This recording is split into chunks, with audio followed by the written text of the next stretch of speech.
Michael, you're passionate about your work, Yes, totally dedicated. totally done. I can see that in your eyes. I can see it in your whole body movement.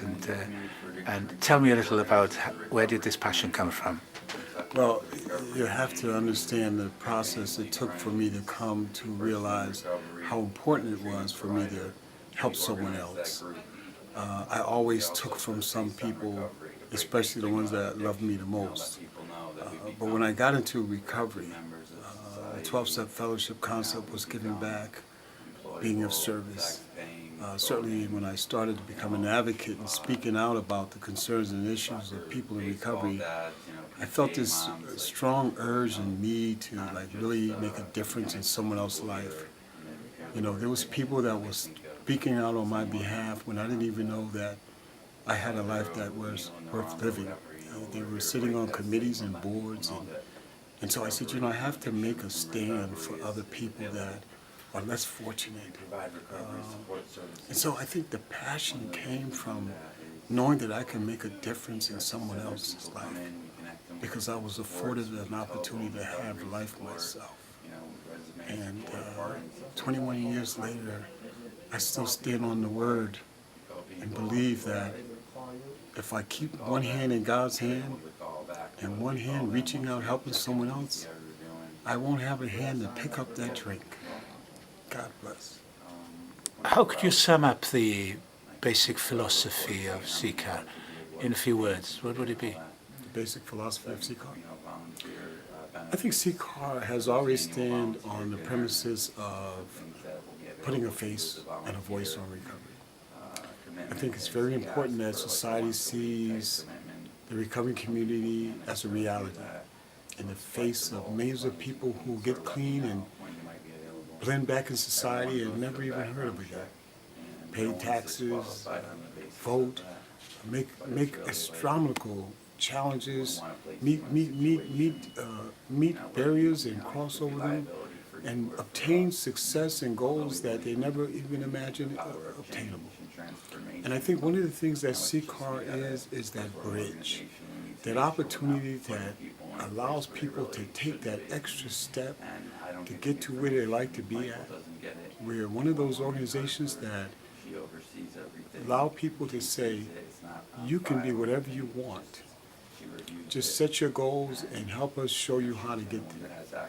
So we're a recovery support organization. We're a recovery community organization. We're an organization that helps the community support each other in their ability to care for each other. One of the themes of CCAR is the ability to care, the ability to say, I'm getting well and I'm going to help someone else get well.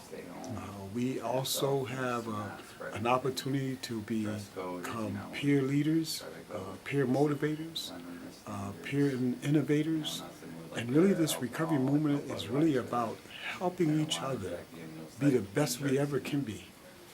Being the best we can be never is easy, but we're giving our best effort at it. I think that's what it is. I just recently arrived here from Detroit. I use the resource center, and thank God it's here. I'm here every day practically.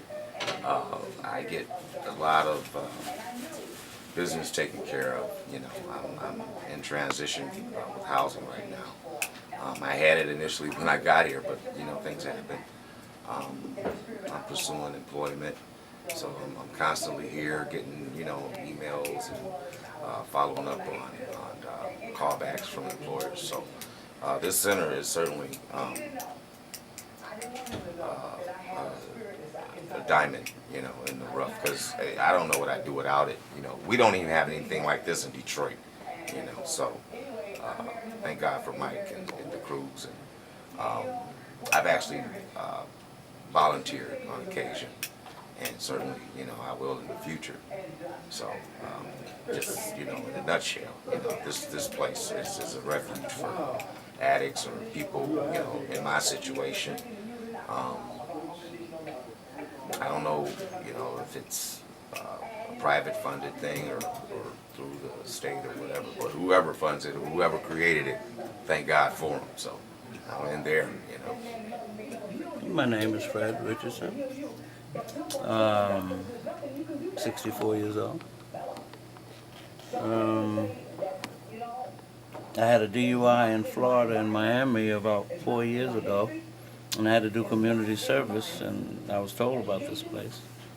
Once I got here, I did my 50 hours community service, and enjoyed the experience so much that I've been here pretty much ever since.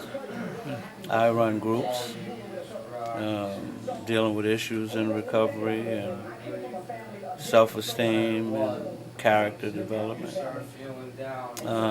We make phone calls dealing with where people are in their recovery. Are they working yet? If they're working, are they attending groups? Have they relapsed? Do they need our assistance? All the questions that need to be asked. And we call them on a weekly basis to touch base to make sure they're still in transition, still moving on.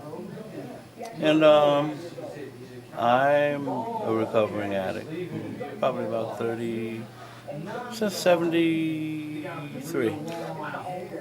So we're talking 30 some odd years. And I love the field because most of the time people are performing.